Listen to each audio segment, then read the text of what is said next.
अब समय है छत्तीसगढ़ की हर छोटी बड़ी खबरों पर फटाफट नजर डालने का। तो चलिए देखते हैं छत्तीसगढ़ की तमाम छोटी बड़ी खबरें फटाफट अंदाज में।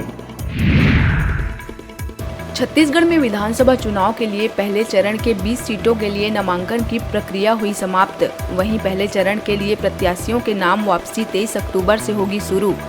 अब तक 294 अभ्यर्थियों ने नामांकन किया था दाखिल, जिनमें से 41 प्रत्याशियों के पर्चे किए गए निरस्त।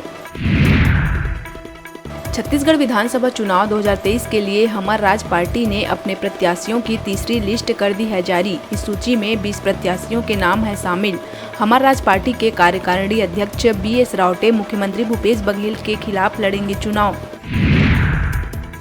जसपुर में निष्कासित बीजेपी युवा मोर्चा अध्यक्ष समेत 12 लोगों की पार्टी में हुई वापसी। भाजपा की ओर से राय मुनि भगत को प्रत्याशी बनाए जाने के बाद युवा मोर्चा अध्यक्ष विकास प्रधान ने बीजेपी के खिलाफ चुनाव लड़ने का किया था ऐलान, जिसके बाद भाजपा ने युवा मोर्चा अध्यक्ष समेत दर्जनों कार्यकर्ताओं को दिखाया था बाहर का रास्ता। छत्तीसगढ़ के 2 अलग अलग जिलों में पुलिस को चेकिंग के दौरान मिली बड़ी कामयाबी। रायगढ़ में 7,42,000 किया गया जब्त, तो वहीं जांजगीर चांपा में नेशनल हाईवे पर 10 लाख रुपए नकदी जब्त, तो वहीं दूसरी ओर करीब 10 लाख का पटाखा किया गया जब्त।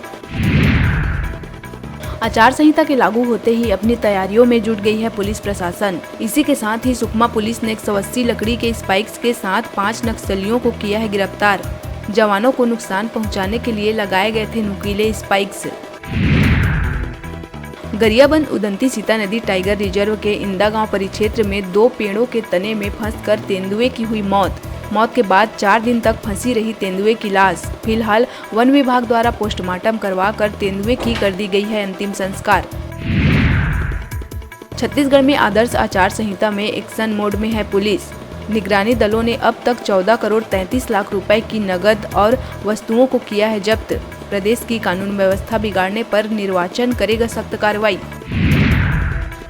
बेमेतरा बिरला ब्लॉक के ग्राम हरदी में आबकारी विभाग ने शराब तस्करी करते 2 आरोपी को किया गिरफ्तार। आबकारी निरीक्षक पर मनमानी का आरोप लगाते हुए महिलाओं ने जज की कार को रोककर किया जमकर हंगामा। मुख्यमंत्री भूपेश बघेल के कांग्रेस घोषणा पत्र में 3 बड़ी घोषणाएं वाले बयान पर पूर्व मंत्री राजेश मूणत ने किया पलटवार। कहा कि 5 साल से जनता घोषणाओं के पूरा होने का कर रही है इंतजार।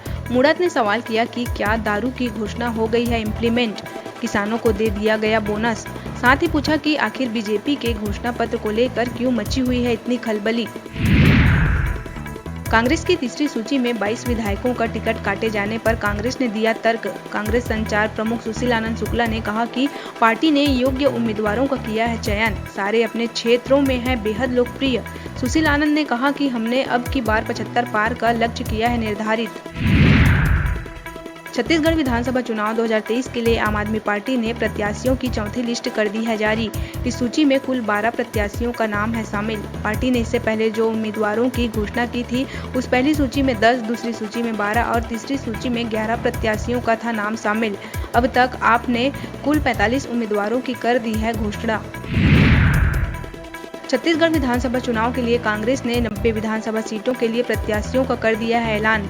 90 प्रत्याशियों की सूची में कांग्रेस ने कई नए चेहरों को दिया है मौका।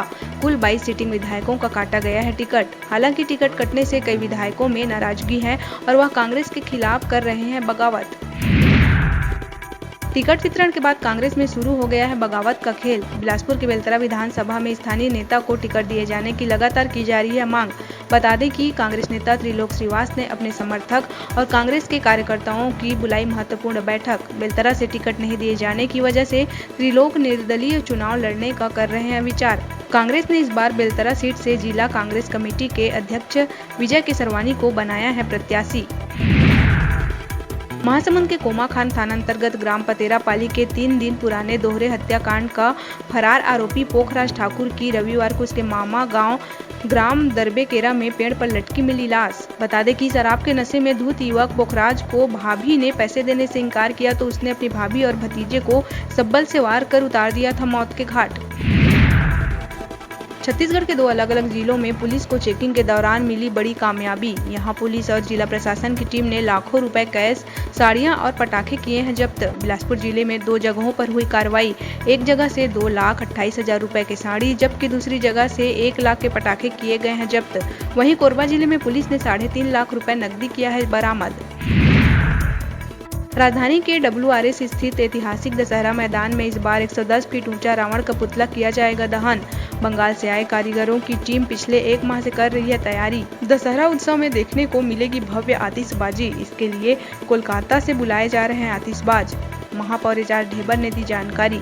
रेलवे ट्रैक के पास 200 जवान सुरक्षा के लिहाज से रहेंगे तैनात। अभी वक्त हो चला है छोटे से ब्रेक लेने का, तो देखते रहिए न्यूज़ 36 छत्तीसगढ़ की आवाज।